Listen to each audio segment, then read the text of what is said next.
नमस्कार दोस्तों, स्वागत है आपका फिर से हमारे चैनल पर। महाभारत युद्ध के लिए किस्सों किताबों में भले ही पांडवों से अन्याय और द्रौपदी के अपमान को कारण बताया गया हो, लेकिन इस भयंकर नरसंहार के मूल में एक ऐसा व्यक्ति था जिसका चित्रांकन हमेशा से एक असहाय राजा के तौर पर होता रहा है। दरअसल एक कोई और नहीं बल्कि हस्तिनापुर नरेश धृतराष्ट्र थे। एक जन्मांध की क्रूरता की करतूतें ऐसी रहीं जिसने न सिर्फ राज्य का सर्वनाश कराया बल्कि अपने कुल को भी पूरी तरह मिटाकर छोड़ा। धृतराष्ट्र बेहद क्रूर और निर्दयी थे और इस आदत के चलते वह जन्म से मृत्यु तक परिवार के लिए मुसीबत बने रहे।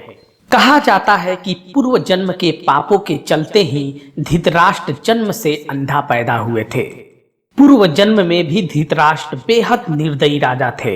एक बार वे सैनिकों के साथ राज्य भ्रमण पर गए तो उनकी नजर तालाब में बच्चों के साथ अटखेलियां करते हुए हंस के परिवार पर पड़ी, मगर अपनी क्रूर मनोदशा के चलते उन्होंने सैनिकों से हंस की आंख निकलवा ली थी।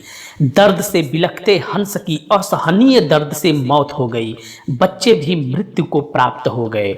मरते हुए हंस ने धृतराष्ट्र को श्राप दिया कि तुम्हारी भी यही दुर्दशा होगी। इसके असर से धृतराष्ट्र अगले जन्म में अंधा पैदा हुए और उनकी सभी संतानें इसी तरह मृत्यु को प्राप्त हुई। भीष्म ने धृतराष्ट्र का विवाह गांधार की राजकुमारी गांधारी से तय किया, मगर ज्योतिषियों ने सलाह दी कि गांधारी के पहले विवाह पर संकट है, इसलिए गांधारी का सबसे पहले एक बकरे से विवाह कराया गया और बाद में बकरे की बलि दे दी गई। इसके बाद गांधारी को विधवा मानकर धृतराष्ट्र से विवाह कर दिया गया। अब गांधारी विधवा थी। इसका पता जब धृतराष्ट्र को लगा तो वह सोचने लगा कि जाने किस कारण से गांधारी के प्रथम पति की मृत्यु हुई होगी। धृतराष्ट्र ने धोखे के लिए अपने ससुर राजा सुबाल को तथा उसके पूरे परिवार को कारागार में डाल दिया। यहाँ पूरे परिवार की जगह सिर्फ एक व्यक्ति को भोजन दिया जाता था।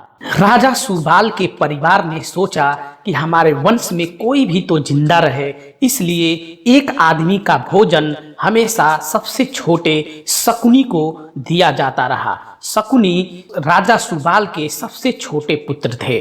ऐसे में बाकी परिवार भूख से मर गया और शकुनी बहन गांधारी के साथ हस्तिनापुर में बचा रह गया, जिसका बदला उसने कुरु वंश का सर्वनाश करवा कर लिया। धृतराष्ट्र जन्मांध ही नहीं बल्कि कामांध भी था। गांधारी और उनके 100 पुत्र नहीं बल्कि 99 पुत्र थे और एक पुत्री दुशाला थी।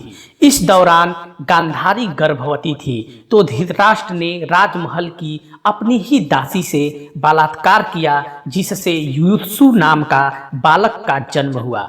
इस तरह कौरव 100 पूरे हुए। जिस दासी का बलात्कार हुआ उसने दुख में आकर धृतराष्ट्र को यह श्राप दिया कि हे धृतराष्ट्र, तुम्हारी मृत्यु अग्नि में जलकर होगी। इसी कारण धृतराष्ट्र की मौत जंगल में जलने के कारण हुई थी। दोस्तों, ऐसे ही वीडियो देखने के लिए हमारे चैनल को सब्सक्राइब करें और बेल आइकन को जरूर दबाएं ताकि नए वीडियो की नोटिफिकेशन आपको मिलती रहे। धन्यवाद।